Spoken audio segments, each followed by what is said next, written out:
Shalom jemaat yang dikasih Tuhan, senang sekali menjumpai Anda di pagi hari ini. Saya percaya doa pagi ini akan membawa berkat rohani yang besar kalau kita selalu memulai setiap awal hari bersama dengan Tuhan. Hari ini saya akan menyampaikan renungan dengan judul Waspadai Huru-hara atas nama agama. Kisah Para Rasul 19 ayat 35-40 berbunyi demikian. Akan tetapi panitera kota menenangkan orang banyak itu dan berkata, "Hai orang Efesus, siapakah di dunia ini yang tidak tahu bahwa kota Efesuslah yang memelihara baik kuil Dewi Artemis yang maha besar maupun patungnya yang turun dari langit. Hal itu tidak dapat dibantah, karena itu hendaklah kamu tenang dan janganlah terburu-buru bertindak, sebab kamu telah membawa orang-orang ini ke sini, walaupun mereka tidak merampok kuil Dewi kita dan tidak menghujat namanya. Jadi jika Demetrius dan tukang-tukangnya ada pengaduannya terhadap seseorang, bukankah ada sidang-sidang pengadilan dan ada gubernur? Jadi hendaklah kedua belah pihak mengajukan dakwaannya ke situ.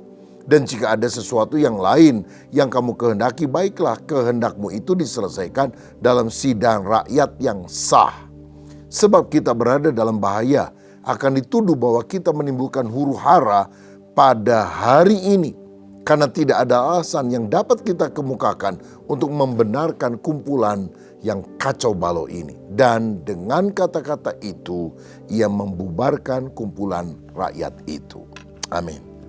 Saudara, ketika Paulus ada di Efesus, dia memberitakan Injil.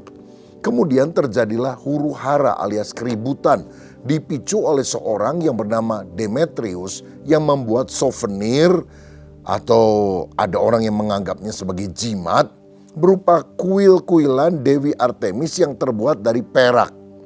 Dan karena merasa bisnisnya terganggu kalau orang-orang tidak percaya lagi kepada Dewi Artemis akibat pemberitaan Injil yang disampaikan oleh Paulus, dia menghasut orang-orang untuk melakukan kerusuhan.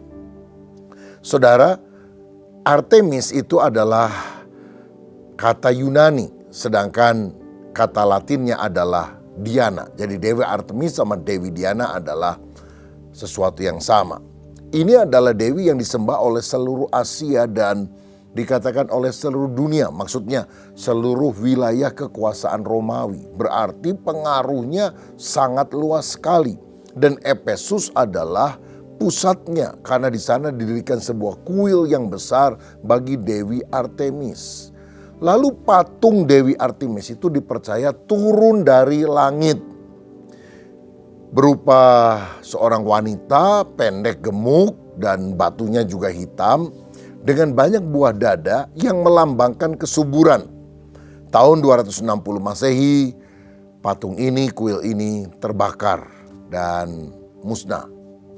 Nah, saudara-saudara, dari sini kita perlu belajar beberapa hal. Hati-hati kalau kita membeli benda, souvenir mungkin di satu objek wisata di Indonesia atau di luar negeri yang ternyata sudah diisi atau didoakan secara ritual dengan kuasa-kuasa gelap dipersembahkan kepada berhala.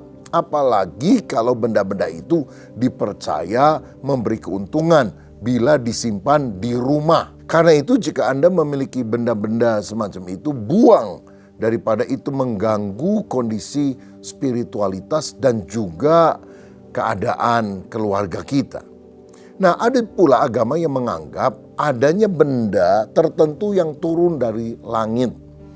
Banyak yang berupa batu yang kemudian dipuja. Waktu saya pergi ke Belitung, saudara, di pusat kota itu ada sebuah bundaran yang di atasnya ditaruh satu batu hitam, yaitu batu Satam, yang merupakan batu meteor yang pernah jatuh ke bumi entah sekian ratus tahun yang lampau, dan mereka mengaku itu adalah meteor. Tetapi ada juga kepercayaan yang menganggap bahwa batu hitam itu bukan meteor, tetapi sesuatu yang turun dari langit.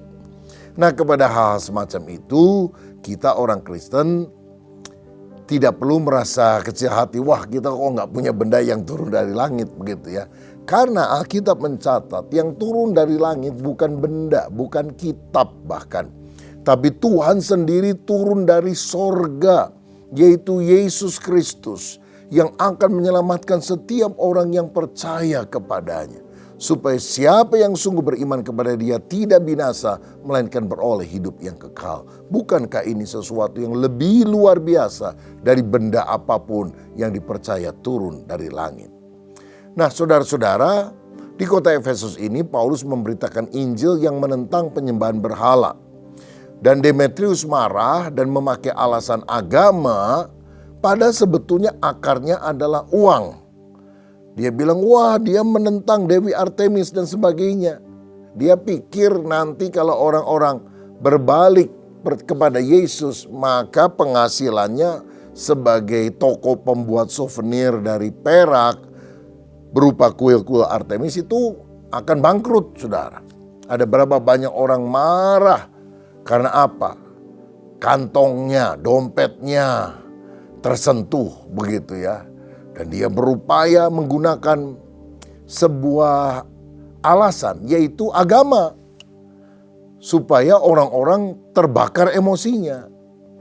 Orang ini adalah orang yang menentang ajaran yang benar demi keuntungan pribadi. Dia menghasut.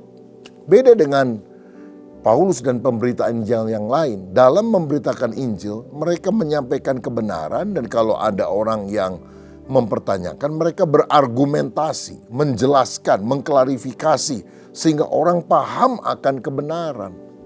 Tapi orang kalau tidak punya dasar untuk membela kebenarannya, menghasut, akibatnya huru-hara atas nama agama.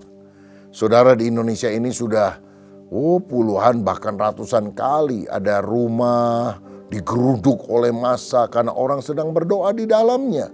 Orang sedang menyanyi. Padahal juga tidak terlalu mengganggu lingkungan, mereka menyanyi dengan pelan.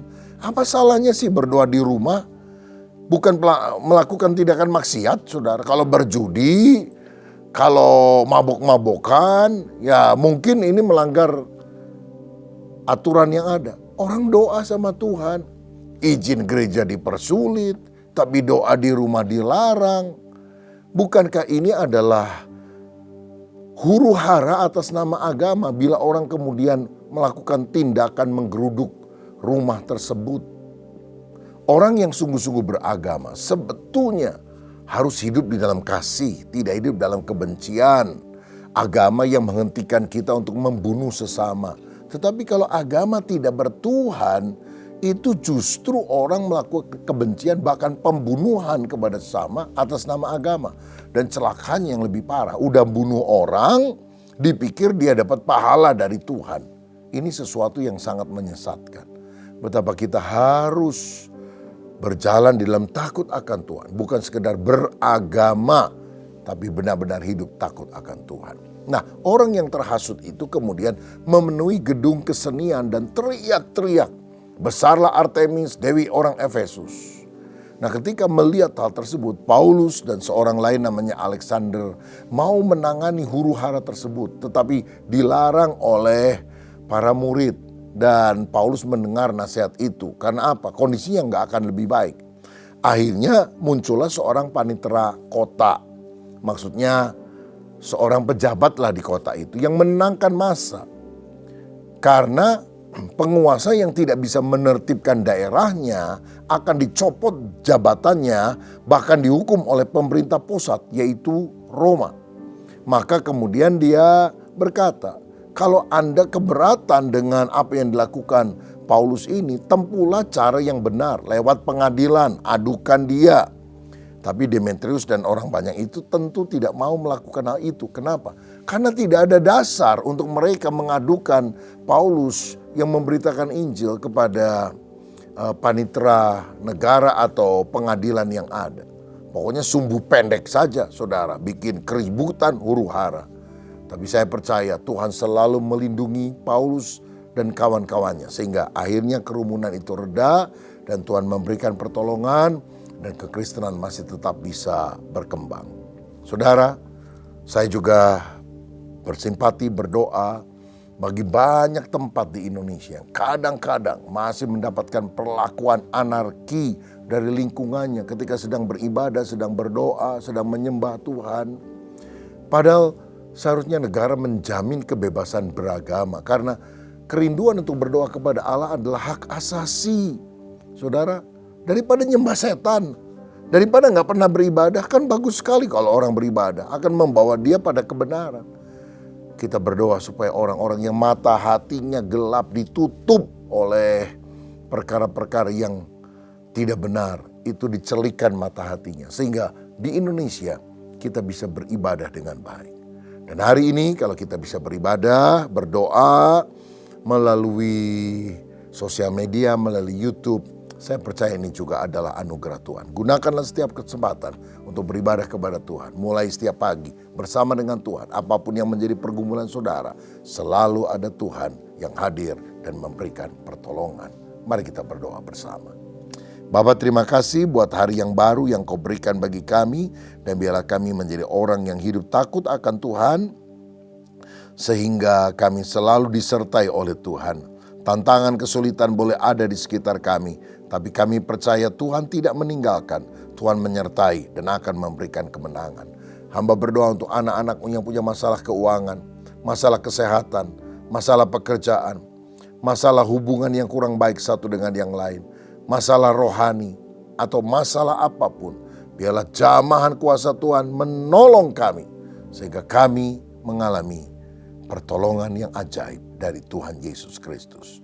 Berkat atas kami, dalam nama Bapa, Putra, dan Roh Kudus. Dalam nama Tuhan Yesus Kristus. Haleluya.